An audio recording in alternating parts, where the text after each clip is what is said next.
Vous pensez savoir gérer votre argent?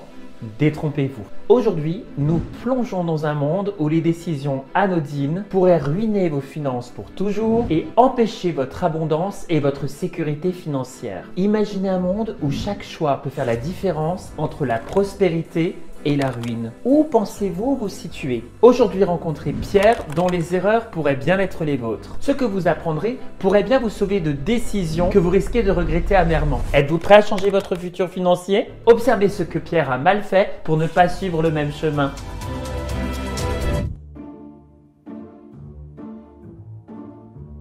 Chaque mois, Pierre voit son salaire arriver comme un invité bien aimé qui ne reste jamais assez longtemps. Plutôt que de planifier pour l'avenir, Pierre vit au jour le jour, convaincu que demain s'occupera de lui-même. Pierre pense que l'épargne est une corvée ennuyeuse. Il pense que c'est réservé aux personnes qui ne savent pas s'amuser. L'épargne, c'est pour les vieux, pense-t-il, ignorant que même les jeunes ont besoin d'un filet de sécurité. Ce que Pierre ne sait pas, c'est que mettre 10% de son revenu de côté pourrait non seulement le sécuriser, mais en plus lui permettrait de pouvoir faire de grands projets pour l'avenir. C'est ce qui est préconisé par les experts financiers. Imaginez si Pierre commençait à épargner aujourd'hui. Peu à peu, son petit tas d'économies lui permettrait de faire face à des dépenses imprévues sans paniquer ou bien de réaliser des rêves sans engendrer un endettement excessif. Erreur numéro 2. Claquer son argent. Revoilà Pierre, notre champion des finances, qui vit chaque jour comme si c'était le dernier. Pierre adore les plaisirs de la vie. Les restaurants chics, le dernier iPhone, les voyages, les escapades impromptues à l'étranger. Pierre croit dur comme fer que pour vraiment profiter de la vie, il ne doit se priver de rien. L'argent vient et part, aime-t-il répéter. Pour lui, se soucier de l'argent, c'est manquer de confiance en la capacité de la vie à pourvoir à ses besoins. Mais derrière les selfies souriants et les plats gastronomiques, Pierre cache une réalité beaucoup moins glamour. Chaque fin de mois, l'angoisse s'installe. L'euphorie des dépenses laisse place à l'inquiétude face à son compte bancaire dangereusement vide. Vivre au jour le jour lui coûte cher, non seulement financièrement, mais aussi en sécurité financière. Les projets ambitieux comme créer sa propre entreprise ou bâtir un avenir serein restent hors de sa portée. Ah, si seulement Pierre pouvait réaliser que modérer ses dépenses ne signifie pas renoncer au plaisir de la vie, mais plutôt se donner l'occasion de jouir de plaisirs plus profonds et plus durables. Alors que nous laissons Pierre réfléchir à ses choix, découvrons une autre erreur financière qui pourrait bien changer la donne pour notre ami dépensier. Erreur numéro 3, ignorer sa situation financière. Nous retrouvons notre ami Pierre, toujours aussi charmant et toujours aussi insouciant. Aujourd'hui, nous découvrons une autre de ses grandes faiblesses. Pierre refuse de faire ses comptes ou de tenir à jour un budget prévisionnel. Pierre pense que vivre sans suivre ses finances est une forme de liberté. Mais pourquoi me prendre la tête avec des chiffres et des budgets ? Pour lui, la discipline est synonyme d'enfermement. Il est allergique à tout ce qui ressemble de près ou de loin à des contraintes. Ce refus de regarder sa réalité financière en face peut sembler libérateur au premier abord, mais cela a des conséquences graves. Sans connaissance de son état de compte, Pierre ne peut pas planifier, investir sagement ou même éviter le surendettement.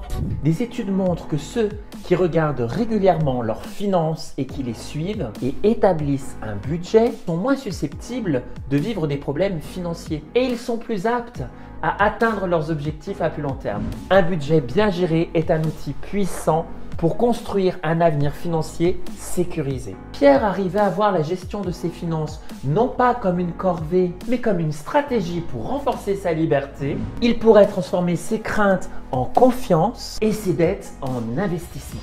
Nous allons voir si Pierre va finalement prendre les rênes de ses finances ou s'il continuera à naviguer à vue dans le brouillard économique. Erreur numéro 4, ne s'entourer que de gens pauvres et ne surtout pas fréquenter les riches.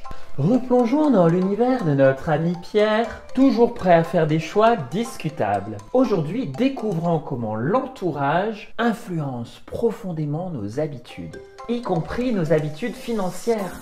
Pierre passe beaucoup de temps avec des amis qui, comme lui, peinent à boucler les fins de mois. Ensemble, ils partagent non seulement des bières, mais aussi des croyances limitantes sur l'argent. Pour eux, l'argent est un mal nécessaire. Et les riches ? Des égoïstes superficiels.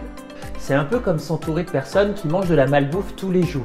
Tôt ou tard, on finit par adopter les mêmes habitudes. Alors que si notre entourage fréquente les salles de sport et que tous nos amis le font, il est évident que cela aura une influence sur votre relation au sport. Et bien pour l'argent, c'est pareil. Fréquenter des personnes financièrement avisées pourrait enrichir votre portefeuille autant que votre esprit. Parce que les personnes riches financièrement ont un mindset par rapport à l'argent qui est différent. Il existe beaucoup de croyances limitantes sur l'argent, alors qu'en réalité, l'argent n'est qu'un amplificateur. Si Pierre est un sale type, plus d'argent pourrait exacerber ses défauts. Mais si Pierre est quelqu'un de généreux, plus d'argent lui permettra de faire beaucoup plus de bien autour de lui. Ce n'est pas combien d'argent on a, c'est ce que l'on fait avec qui compte. L'argent ne définit pas qui vous êtes en termes d'identité, mais simplement, il va amplifier vos comportements. Changer son cercle social n'est pas trahir ses origines, mais c'est s'ouvrir à de nouvelles perspectives et de nouvelles manières de penser. Pour Pierre, reconnaître que fréquenter des gens qui ont réussi financièrement pourrait l'aider à entrevoir les choses différemment serait un grand pas en avant. Alors que nous laissons Pierre réfléchir à l'impact que son entourage a sur lui, demandons-nous qui influence nos choix financiers. Et restez avec moi pour découvrir la dernière et la plus grande erreur que Pierre fait avec ses finances. Erreur numéro 5, ne pas investir sur soi. Dans notre épisode d'aujourd'hui, nous observons Pierre et ses amis, chacun face à un carrefour de la vie. Pendant que Pierre continue de s'adonner à des loisirs passifs, ses amis choisissent une route différente, une route d'apprentissage et de croissance. L'un des amis de Pierre commence à ouvrir un livre sur la finance personnelle et il prend des notes attentivement. Il est inspiré par sa lecture. Il cherche à approfondir ses connaissances. Voyant les bénéfices de ses efforts, cet ami décide de participer ensuite à des ateliers en présentiel où il rencontre des mentors et des pairs qui partagent avec lui les mêmes ambitions. Chaque interaction renforce son désir d'apprendre et d'évoluer. Motivé par les transformations qu'il observe chez lui-même et chez les autres, il fait le pas d'investir dans une relation de mentoring. Son mentor le guide à travers des défis complexes, ouvrant des voies à des opportunités professionnelles qu'il n'aurait jamais imaginées. Pendant ce temps, Pierre, témoin de la métamorphose de ses amis, commence à se questionner. Peut-être que l'investissement en soi n'est pas une contrainte, mais une libération, un moyen d'accéder à une vie plus riche et plus accomplie. Comment utilisez-vous votre temps libre? À regarder Netflix, à jouer à des jeux vidéo ou bien à vous cultiver, à lire des livres, faire des formations en e-learning, regarder des conférences sur Internet, vous former, faire appel à un mentor?